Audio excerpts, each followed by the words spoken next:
Bonjour et bienvenue dans une nouvelle vidéo sur la cybersécurité sur le site Over the Wire. Donc aujourd'hui on va faire le level Narnia 6 à 7.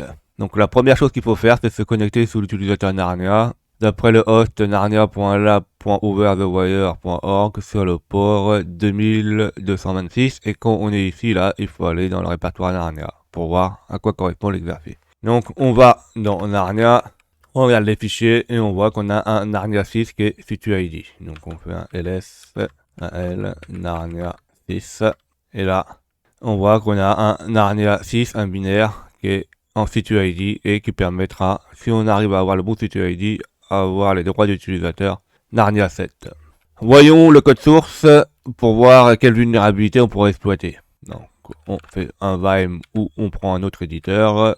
Et là, on est encore sur du C et on a certaines choses. Donc là, on voit qu'on a une variable externe, donc un tableau de caractères non initialisé qui s'appelle environ. Donc là, quand on voit une double pointeur comme ça, c'est le représentation des tableaux de caractères. On a une fonction qui retourne un long qui est non signé et qui récupère une valeur getSP. Alors là, c'est du code assembleur. Hein. On a déjà vu plusieurs fois un code assembleur, hein, quand ça correspondait. Donc là, on n'est pas sur de la syntaxe Intel, on est sur l'autre syntaxe AT&T. Donc, il met la valeur ESP dans EAX et dans EAX là, il applique un filtre avec la fonction end, donc la fonction et. Donc, en fait, là, tout ce qui est à 0, donc on sait que 0 et 1 c'est égal à 0 et 0 et 0 est égal à 0. Donc en fait, les 1, 2, 3, 4, 5, 6, les 6 premiers octets, et grâce au filtre là, seront toujours à 0. Donc quelle que soit la valeur sera à 0. Et par contre là, il va vérifier si F1 et F1 là, s'il n'y a pas de différence, si les valeurs hautes ne changent pas. Donc ça, c'est sûrement pour vérifier si on n'a pas modifié une valeur dans la pile. C'est pour ça que c'est fait comme ça. Après, là, on va rentrer dans le vif du sujet. On va rentrer dans la fonction. Donc la première chose, c'est qu'on a deux tableaux de caractères. Donc B1, B2. Ça, c'est important. Qui sont mis comme ça, par exemple, dans l'adresse pile. Et là, on a une fonction, donc un prototype de fonction, qui est très intéressante. Donc en fait, c'est une adresse. Donc là, c'est l'adresse de la fonction fp. Et elle reçoit comme argument un caractère. Ça peut être une adresse de caractère en fait. Et dedans, là, on voit qu'elle est déjà initialisée avec un pointeur, avec une adresse de caractère. Et cette adresse de caractère, en fait, qu'est-ce qu'elle contient? Elle contient l'adresse put. Donc en fait, elle va juste exécuter la fonction put. En fait, la fonction put, c'est comme ça affiche en fait des caractères sur le terminal. Et après, là, on a un autre entier. Donc là, en fait, le premier, là, c'est une adresse, c'est une entrée. Et l'autre, un autre entier i. Autre chose très importante. Là, on voit qu'on a une adresse put. Si l'adresse est changée, on peut mettre n'importe quelle autre adresse. On pourra mettre une adresse, par exemple, comme système qui permet d'appeler un autre programme. Donc, c'est sûrement comme ça que la vulnérabilité peut être exploitée. Là, il va vérifier s'il en a les bons arguments. Donc si argument C est différent de 3. Donc en fait, il va vérifier si on lui fournit exactement deux arguments, ni un en moins, ni un en plus. Sinon, si c'est différent de 3 arguments, il quitte le programme en faisant un exit -1. Là, il y a quelque chose de bizarre, c'est que je pense pour éviter de faire certaines exploitations, le tableau là, environ, il est initialisé avec des caractères nuls. Et il fait la même chose sur les arguments. Il essaye de faire la même chose. Ici, là, on a les deux fonctions super dangereuses.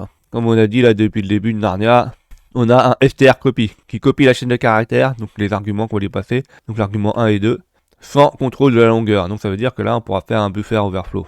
Et on pourra écraser les adresses après. Et là, il va vérifier si donc l'adresse de retour là est différente de la pile ou pas, une adresse haute de la pile, grâce à ça. Donc ça veut dire, tout simplement, que si on écrase l'adresse de la pile avec notre buffer overflow, si on met un truc, on met trop loin là et puis on écrase l'adresse de la pile, avec une haute adresse de retour, hein, par exemple, il va pointer sur des endroits du NOP ou si on essaie de faire un shell, qui sera haute qu'une adresse haute de la pile, et ben le programme va pas fonctionner. En fait, notre espoir va pas fonctionner, ça va faire un exit 1. Donc là, il y a déjà une protection contre ce genre de, par exemple, de shell. Et là, il y a un autre problème aussi, c'est qu'on a vu que là, les 8 caractères, là, les deux chaînes de caractères, elles font 8 octets. Donc, si on se rappelle bien de l'exercice précédent, là on avait fait des reverse shell.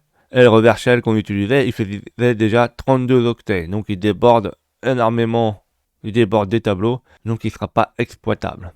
Donc une fois que si là on arrive à y mettre la bonne adresse, il met le set UID, get UID, donc là il récupère le get UID du set UID, donc de Narnia 7, et il va exécuter par exemple la fonction avec l'adresse, donc avec la chaîne qu'on lui fournit en B1. C'est pas forcément une adresse, ça peut être une chaîne, mais nous on peut la forger pour que ce soit une adresse. C'est ça l'exploitation. Et après, vu que il y a B2 qui est juste concaténé, il y a peut-être moyen de lui passer un argument.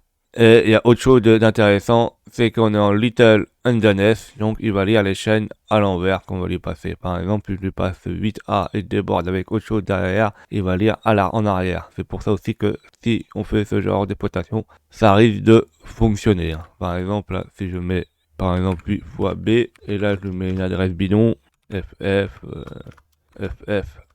AAADD. Non, normalement, nous, on va l'écrire à l'envers, mais bon, il le lit quand même à l'envers, comme ça. Il va pas mettre d'abord l'adresse qui est là. Quel est notre premier objectif? Le premier objectif, c'est que comme on a vu que là, il va passer l'adresse, il faut trouver une adresse de système. Donc, comment on fait? Eh ben, en fait, sur Linux, et suivant le fichier, comment il a été compilé, il précharge les librairies. Donc, par exemple, si j'exécute Narnia, il peut nous donner, par exemple, certaines adresses des fonctions préchargées, par exemple, dans la libc, etc. Donc, comment faire ceci? Eh ben, c'est simple, il suffit de faire avec le debugger, regardez. Donc, on fait GDB, on met en mode quiet, on fait Narnia 6. Là, on met un point d'arrêt sur main, donc on fait break main. On exécute. Et pour voir l'adresse qui pointe sur, par exemple, la fonction système, on fait P, qui veut dire pointeur. Et avec P, là, on met système. Et là, il nous indique bien une adresse de fonction système, qui vient bien d'une librairie qui est la libc système. Donc, elle a bien été préchargée à cette adresse. Donc, cette adresse-là, elle est importante.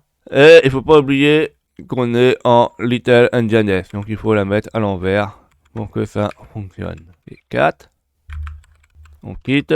Maintenant, comment on va faire pour exploiter ce problème? Bah, on va faire déborder la pile. Donc, par exemple, on a vu que c'était 8 octets. Donc là, on fait un caractère de 8 octets. Par exemple, 8 fois B, plus l'adresse qu'on a mis là. Et là, il faudra déborder B2. Donc B2, pareil, on fait 8 fois 8, ça va déborder. Et après là, on va mettre un argument. Par exemple, nous on a besoin d'exécuter bin ch. Alors, il faut faire gaffe à la taille. 1, 2, 3, 4, 5, 6, 7, ouais, c'est bon, ça passe. Le fait qu'il va lire l'adresse qui va être passée et qu'après là, ça va être passé là en argument et il va lire en arrière aussi en argument, ça fait qu'on aura au début l'adresse et après on aura bin ch. Donc là, on voit pas bien vraiment comment c'est fait. Je vais vous le remettre. Alors, un texte. Là, je vous remets comment ça fonctionne. On fera x70, l'adresse x81, x4, x7. Donc là, je peux mettre... et là, je peux mettre par exemple B. En fait, c'est pas important les A et les B. Voilà. Voilà à quoi ça ressemblera à la fin quand on va injecter. Et là, ça va être injecté à l'adresse. Et après, là, en argument, on va mettre le shell. Donc, faisons ceci, injectons ceci. Donc là, on voit bien qu'on a Python 3, on lui injecte dans les... Donc, le premier, on lui injecte l'adresse, là, qui est mis à l'envers, F7, C4, 80, 70, qui va être passé. Le reste, il va être ignoré. Et une fois que c'est passé, il va relire à l'envers et il va lire bin ch à l'envers. Et une fois que ça sera exécuté, après, ça sera bon, on aura un shell. Donc, validons le A. J'ai oublié de mettre le petit point. Donc, validons-le. Et là, on voit qu'on a un shell. Donc, on fait UMI pour voir si on est bien sur Narnia 7. C'est bon. On fait ID. Donc là, c'est bon. Et si on fait un 4 etc Narnia pass, Narnia 7. Là, on a le mot de passe. Alors, qu'est-ce qu'on a appris? On a appris que pour les buffers overflow, il n'était pas nécessaire de mettre un shellcode tout fait pour qu'on puisse exploiter. Il y a des exploitations là, comme on a fait, rien qu'en connaissant des adresses de fonctions et en manipulant certaines choses, on peut exécuter des exploitations. On a appris comment, avec GDB, récupérer une adresse de fonction.